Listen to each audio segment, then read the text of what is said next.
to A Storied Knit. My name is Jessica, also known as IekikaDragon. I have always loved reading, and now I also love knit and crochet, so I thought I would combine the two. Today I will be knitting my gray wolf socks based on the pattern by Summer Lee and the toe by Knitty Natty. I will be reading The Mysterious Affair at Styles by Agatha Christie, so grab your crafting project and join me. Chapter 7. Poirot Pays His Debts. As we came out of the stylist's arms, Poirot drew me aside by a gentle pressure of the arm. I understood his object. He was waiting for the Scotland Yard men. In a few moments they emerged, and Poirot at once stepped forward and accosted the shorter of the two. "I fear you do not remember me, Inspector Japp." "Why, if it isn't Mr. Poirot!" cried the inspector. He turned to the other man. "You've heard me speak of Mr. Poirot? It was in 1904. He and I worked together. The Abercrombie forgery case. You remember, he was run down in Brussels. Ah, those were great days, monsieur. Then, do you remember Baron Altara? There was a pretty rogue for you. He eluded the clutches of half the police in Europe, but we nailed him in Antwerp thanks to Mr. Poirot here." As these friendly reminiscences were being indulged in, I drew nearer and was introduced to Detective Inspector Japp, who, in his turn, introduced us both to his companion, Superintendent Summerhay. "I need hardly ask what you are doing here, gentlemen," remarked Poirot. Japp closed one eye knowingly. "No, indeed. Pretty clear case, I should say." But Poirot answered gravely, "There I differ from you." "Oh, come," said Summerhay, opening his lips for the first time. "Surely the whole thing is clear as daylight. The man's caught red-handed. How could he be such a fool beats me." But Japp was looking attentively at Poirot. "Hold your fire, Summerhay," he remarked jocularly. "Me and Monsieur here have met before, and there's no man's judgment I'd sooner take than his. If I'm not greatly mistaken, he's got something up his sleeve. Isn't that so, Monsieur?" Poirot smiled. "I have drawn certain conclusions, yes." Summerhay was still looking rather skeptical, but Japp continued his scrutiny of Poirot. "It's this way," he said. "So far, we've only seen the case from the outside. That's where the Yard's at a disadvantage in a case of this kind, where the murder's only out, so to speak, after the inquest. A lot depends on being on the spot first thing, and that's where Mr. Poirot's had the start of us. We shouldn't have been here as soon as this even, if it hadn't been for the fact that there was a smart doctor on the spot who gave us the tip through the coroner. But you've been on the spot from the first, and you may have picked up some little hints. From the evidence at the inquest, Mr. Inglethorpe murdered his wife as sure as I stand here, and if anyone but you hinted the contrary, I'd laugh in his face. I must say I was surprised the jury didn't bring it in willful murder against him right off. I think they would have if it hadn't been for the coroner. He seemed to be holding them back." "Perhaps, though you have a warrant for his arrest in your pocket now," suggested Poirot. A kind of wooden shudder of officialdom came down from Japp's expressive countenance.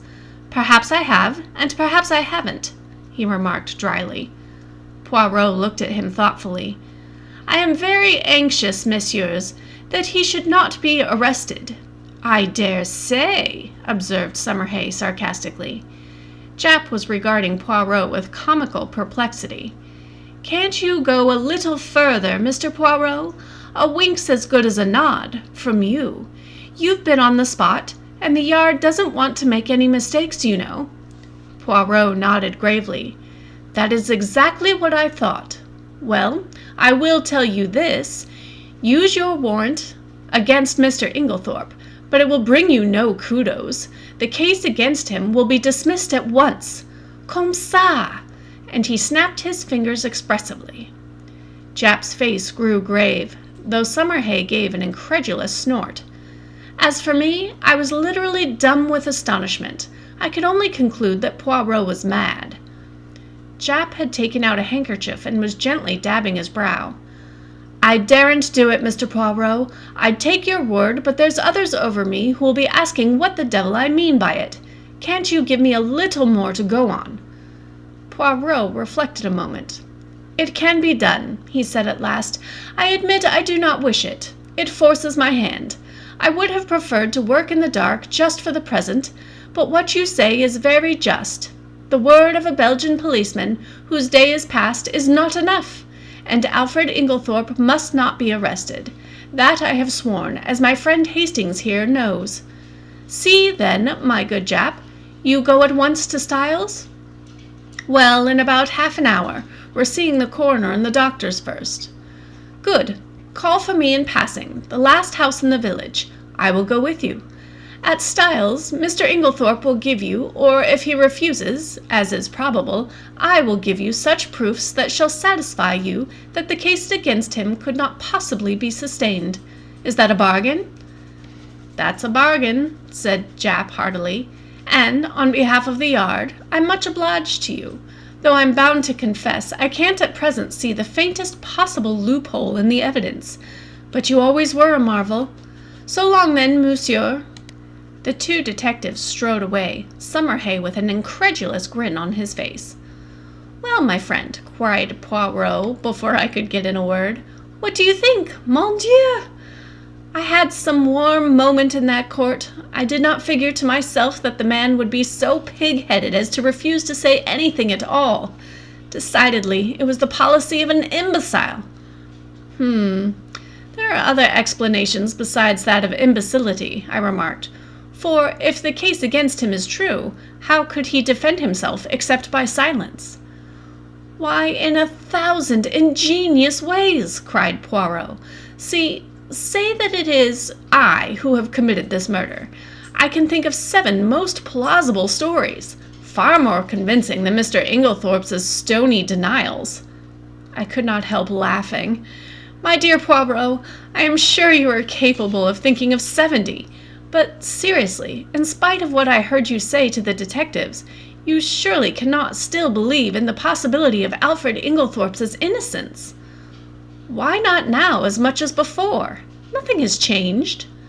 "But the evidence is so conclusive." "Yes, too conclusive."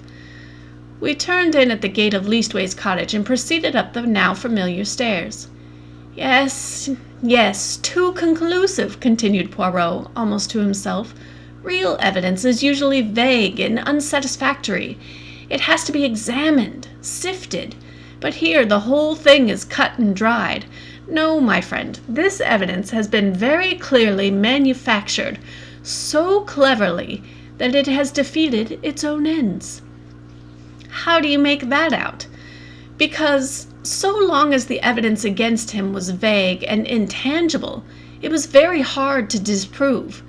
But, in his anxiety, the criminal has drawn the net so closely that one cut will set Inglethorpe free." I was silent, and in a minute or two, Poirot continued. "Let us look at the matter like this. Here is a man, let us say, who sets out to poison his wife. He has lived by his wits, as the saying goes. Presumably, therefore, he has some wits. He is not altogether a fool. Well, how does he set about it? He goes boldly to the village's chemist and purchases strychnine under his own name, with a trumped-up story about a dog, which is bound to be proved absurd. He does not employ the poison that night. No, he waits until he has had a violent quarrel with her, of which the whole household is cognizant, and which naturally directs their suspicions upon him. He prefers no defense, no shadow of an alibi, yet he knows the chemist's assistant must necessarily come forward with the facts. Bah! Do not ask me to believe that any man could be so idiotic. Only a lunatic who wished to commit suicide by causing himself to be hanged would act so. Still, I do not see, I began. Neither do I see. I tell you, mon ami, it puzzles me. Me, Hercule Poirot! But if you believe him innocent, how do you explain his buying the strychnine? Very simply. He did not buy it. But Mace recognized him. I beg your pardon. He saw a man with a black beard like Mr. Inglethorpe's, and wearing glasses like Mr. Inglethorpe, and dressed in Mr. Inglethorpe's rather noticeable clothes. He could not recognize a man whom he had probably only seen in the distance, since, you remember, he himself had only been in the village a fortnight, and Mrs. Inglethorpe dealt principally with Coutts's in Tradminster. Then you think, mon ami, do you remember the 2 points I laid stress upon? Leave the first one for the moment. What was the second? The important fact that Alfred Inglethorpe wears peculiar clothes, has a black beard, and uses glasses, I quoted. Exactly. Now suppose anyone wished to pass himself off as John or Lawrence Cavendish. Would it be easy? No, I said thoughtfully. Of course an actor, but Poirot cut me short ruthlessly. But why would it not be easy? I tell you, my friend, because they are both clean-shaven men. To make up successfully as one of these two in broad daylight, it would need an actor of genius and a certain initial facial resemblance. But in the case of Alfred Inglethorpe, all that is changed. His clothes, his beard, the glasses which hide his eyes, those are the salient points about his personal appearance. Now, what is the first instinct of the criminal? To divert suspicion from himself, is it not so? And how can he best do that? By throwing it on someone else. In this instance, there was a man ready to his hand. Everybody was predisposed to believe in Mr. Inglethorpe's guilt. It was a foregone conclusion that he would be suspected. But, to make it a sure thing, there must be tangible proof, such as the actual buying of the poison, and that, with a man of the peculiar appearance of Mr. Inglethorpe, was not difficult. Remember, this young Mace had never actually spoken to Mr. Inglethorpe. How should he doubt that the man in his clothes, with his beard and his glasses, was not Alfred Inglethorpe? It may be so, I said, fascinated by Poirot's eloquence, but if that was the case, why does he not say where he was at 6 o'clock on Monday evening? Ah, why indeed, said Poirot, calming down. If he were arrested, he probably would speak, but I do not want it to come to that. I must make him see the gravity of his position. There is, of course, something discreditable behind his silence, but if he did not murder his wife, he is, nevertheless, a scoundrel, and has something of his own to conceal, quite apart from the murder. What can it be? I mused, won over to Poirot's views for the moment, although still retaining a faint conviction that the obvious deduction was the correct one. Can you not guess? Asked Poirot, smiling. No, can you? Oh, yes, I had a little idea some time ago, and it has turned out to be correct. You never told me, I said reproachfully. Poirot spread out his hands apologetically. Pardon me, mon ami, and you were not precisely a sympathetique? He turned to me earnestly. Tell me, you see now that he must not be arrested? Perhaps, I said doubtfully, for I was really quite indifferent to the fate of Alfred Inglethorpe, and thought that a good fright would do him no harm. Poirot, who was watching me intently, gave a sigh. Come, my friend, he said, changing the subject, apart from Mr. Inglethorpe, how did the evidence at the inquest strike you? Oh, pretty much what I expected. Did nothing strike you as peculiar about it? My thoughts flew to Mary Cavendish, and I hedged. In what way? Well, Mr. Lawrence Cavendish's evidence, for instance. I was relieved. Oh, Lawrence! No, I don't think so. He is always a nervous chap. His suggestion that his mother might have been poisoned accidentally by means of the tonic she was taking, that did not strike you as strange, hein? No, I can't say it did. The doctors ridiculed it, of course, but it was quite a natural suggestion for a layman to make. But Monsieur Lawrence is not a layman. You told me yourself that he had started by studying medicine, and that he had taken his degree. Yes, that's true. I never thought of that. I was rather startled. It is odd. Poirot nodded. From the first, his behavior has been peculiar. Of all the household, he alone would be likely to recognize the symptoms of strychnine poisoning, and yet we find him the only member of the family to uphold strenuously the theory of death from natural causes. If it had been Monsieur John, I could have understood it. He has no technical knowledge, and it is by nature unimaginative. But Monsieur Lawrence, no. And now, today, he puts forward a suggestion that he himself must have known was ridiculous. There's food for thought in this, mon ami. It's very confusing, I agreed. Then there's Mrs. Cavendish, continued Poirot. That's another who is not telling all she knows. What do you make of her attitude? I don't know what to make of it. It seems inconceivable that she should be shielding Alfred Inglethorpe, yet that is what it looks like. Poirot nodded reflectively. Yes, it is queer. One thing is certain. She overheard a good deal more of that private conversation than she was willing to admit. And yet she is the last person one would accuse of stooping to eavesdrop. Exactly. One thing her evidence has shown me. I made a mistake. Dorcas was quite right. The quarrel did take place earlier in the afternoon, about 4 o'clock, as she said. I looked at him curiously. I had never understood his insistence on that point. Yes, a good deal that was peculiar came out today, continued Poirot. Dr. Bauerstein, now, what was he doing up and dressed at that hour in the morning? It is astonishing to me that no one commented on the fact. He has insomnia, I believe, I said doubtfully. Which is a very good or a very bad explanation, remarked Poirot. It covers everything and explains nothing. I shall keep my eye on our clever Dr. Bauerstein. Any more faults to find with the evidence? I inquired satirically. Mon ami, replied Poirot gravely. When you find that people are not telling you the truth, look out. Now, unless I am very much mistaken at the inquest today, only one, at most 2 persons were speaking the truth without reservation or subterfuge. Oh, come now, Poirot. I won't cite Lawrence or Mrs. Cavendish. But there's John and Miss Howard. Surely they were speaking the truth. Both of them, my friend? One, I grant you, but both? His words gave me an unpleasant shock. Miss Howard's evidence, unimportant as it was, had been given in such a downright straightforward manner that it had never occurred to me to doubt her sincerity.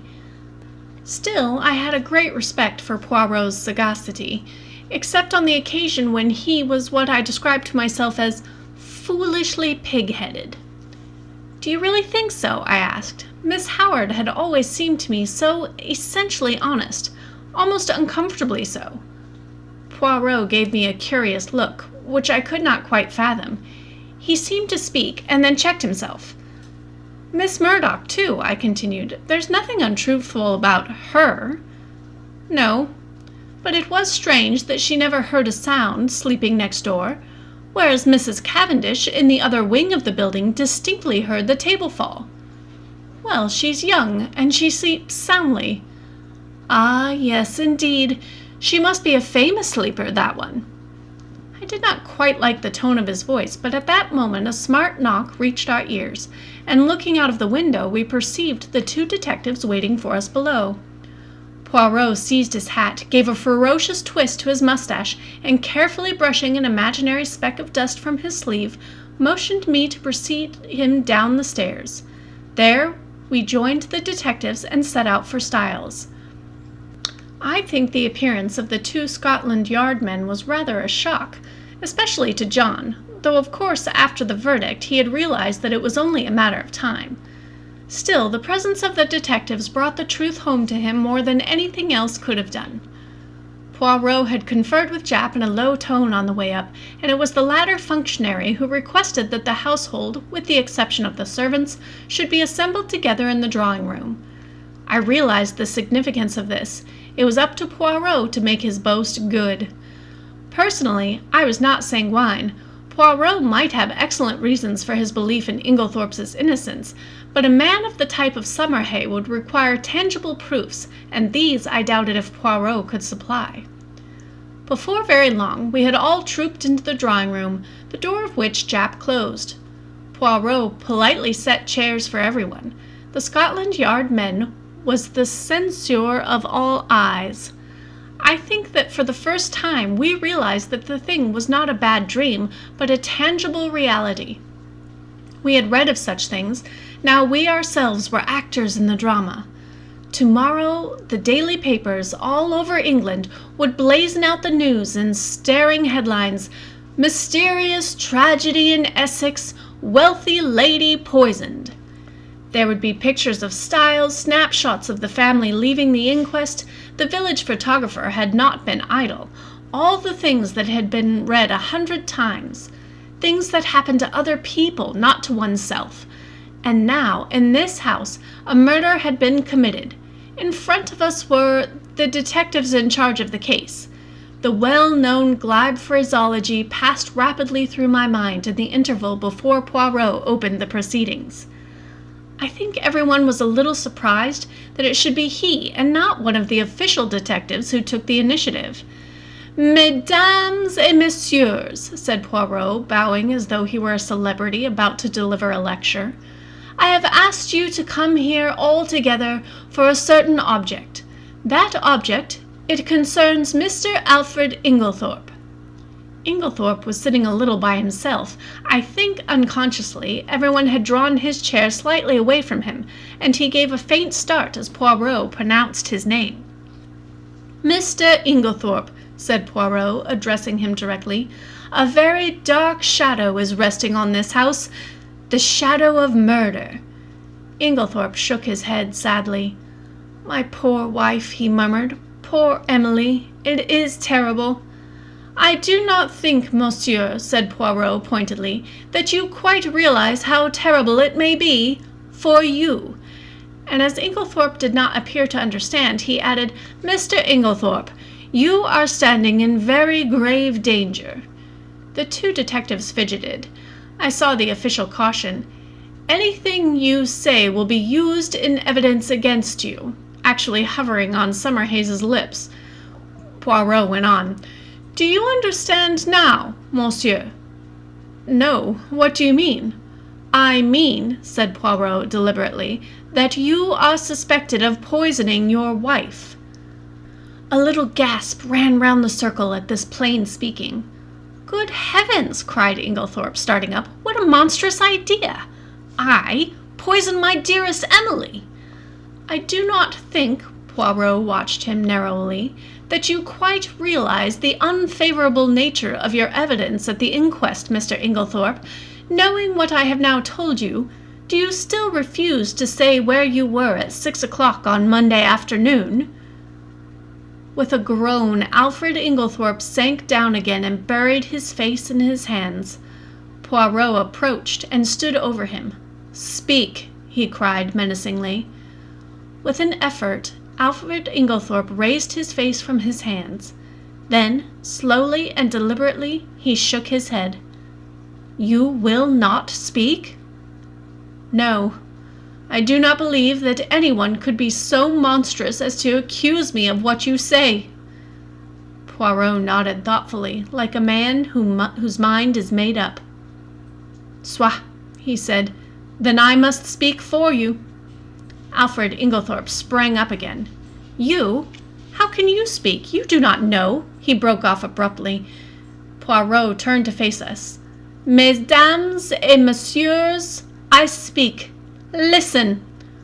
I, Hercule Poirot, affirm that the man who entered the chemist's shop and purchased strychnine at 6 o'clock on Monday last was not Mr. Inglethorpe. For at 6 o'clock on that day, Mr. Inglethorpe was escorting Mrs. Raikes back to her home from a neighboring farm. I can produce no less than 5 witnesses to swear to having seen them together, either at 6 or just after, and, as you may know, the Abbey Farm, Mrs. Raikes' home, is at least 2.5 miles distant from the village. There is absolutely no question as to the alibi." And that's where we're going to end today. Thank you so much for joining me. Happy crafting, happy gaming, and I'll see you next time. Goodbye.